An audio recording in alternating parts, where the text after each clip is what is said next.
So the first thing we're going to do is we're going to find an image that we like to use as our source image. We're going to right click on the image once we've found it, and we're going to open that in a new tab. Open image in a new tab.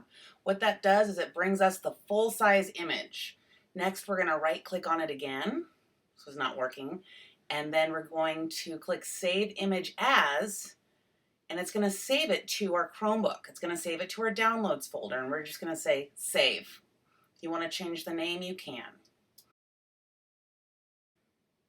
Next, we're going to go to Google Canvas and we're going to open it up. Wait for it to load. Then we're going to click New from Image, and it's going to say, what image do you want to open? And we're going to go back to where we saved the file, The Still Life with Parrot and Fruit by Frida Kahlo.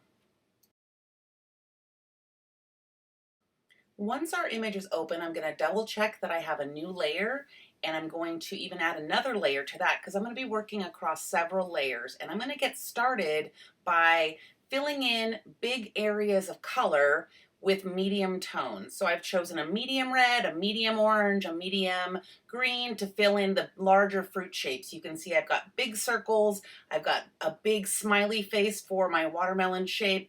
That's all going onto one layer.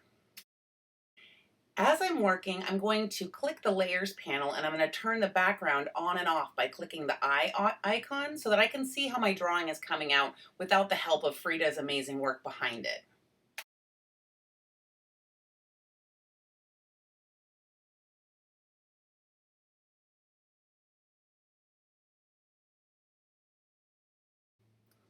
Next, I'm going to try to tackle this parrot, which is a lot more detailed, and I can already tell that I've used a brush or a pen tip that is too big, so my parrot's coming out pretty fat and lumpy. I'm going to finish filling it in, and then I'm going to take the eraser tool, and I'm going to go back and I'm going to shave off some of those lumps. I can turn off the layer and see it's not looking the way I want, so I'm going to go back in with the eraser tool, and I'm going to shave off and make the edges of the parrot more smooth.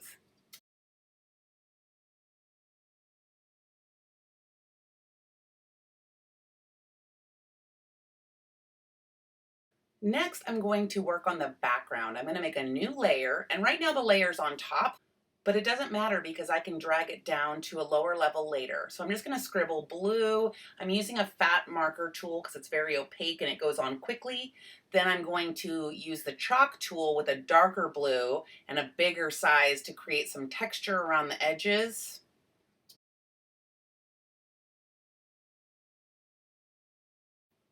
When I'm happy enough with it, I'm going to click on that layer and I'm going to drag it below the fruit. So now it's behind my drawing.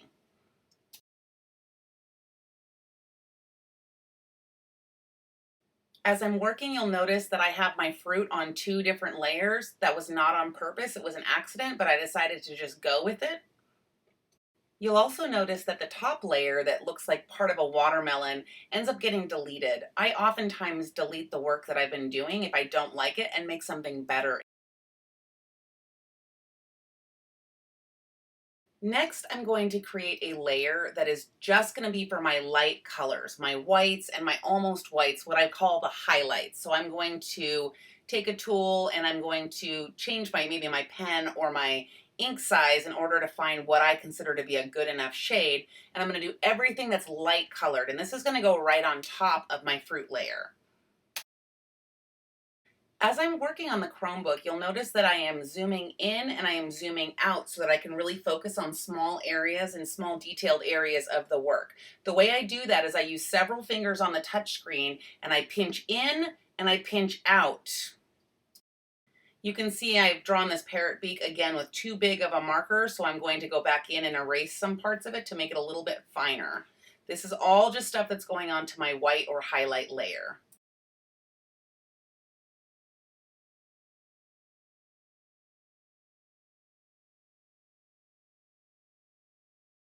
After working for a while on this artwork, you can see that I have a highlight layer, I have a dark layer, I have two fruit layers, which were done partially by accident, but I'm happy with how the product is turning out. I've got enough detail and enough texture in there.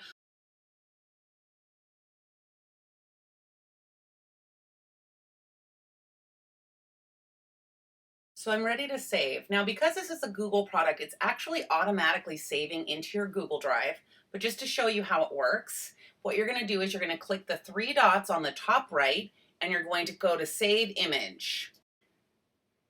When I click Show in Folder, it's going to show me exactly where it's saved to, which on my Chromebook is my drive. So not in my downloads folder, in my drive. It's called Canvas with a number after it. In this case, it's called Canvas 3 because it's the third canvas drawing I put in my drive.